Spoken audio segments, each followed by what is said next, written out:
কারা এই mob violence করছে তারা কখনোই জুলাইয়ের পক্ষের শক্তি না। তাদের বডি ল্যাঙ্গুয়েজ দেখবেন, তাদের মুখের ভাষা দেখবেন, তাদের কাউকে আপনি জুলাই গণ অভ্যুত্থানের শক্তি হিসেবে চিহ্নিত করতে পারবেন না।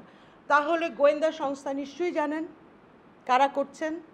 এখন ফুটেজ থাকে, ছবি থাকে, প্রতিটি গলির চা দোকানের খবর পর্যন্ত ওই স্থানীয় গোয়েন্দা সংস্থার কাছে থাকে।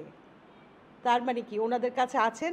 আমরা আহ্বান করব ওনারা যেন এগিয়ে আসেন জননিরাপত্তার স্বার্থে।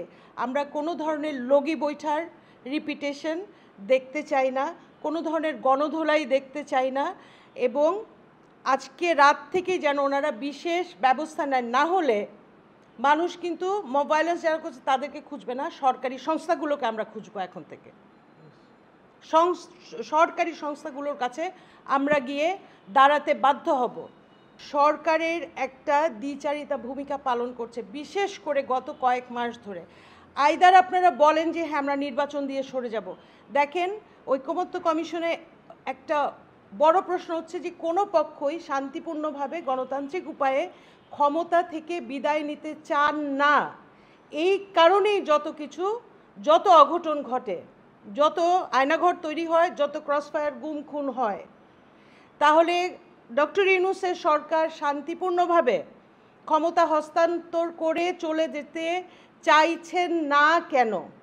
কেন এত ধরনের অনিরাপদ দেশ? আমরা 3টা দিন বাংলাদেশের 20 কোটি মানুষ বেঁচে ছিল, কোনো সরকার ছিল না, কোথাও কোনো দুর্ঘটনা ঘটেছে, অঘটন ঘটেছে না, আমরা শান্তিতে ছিলাম।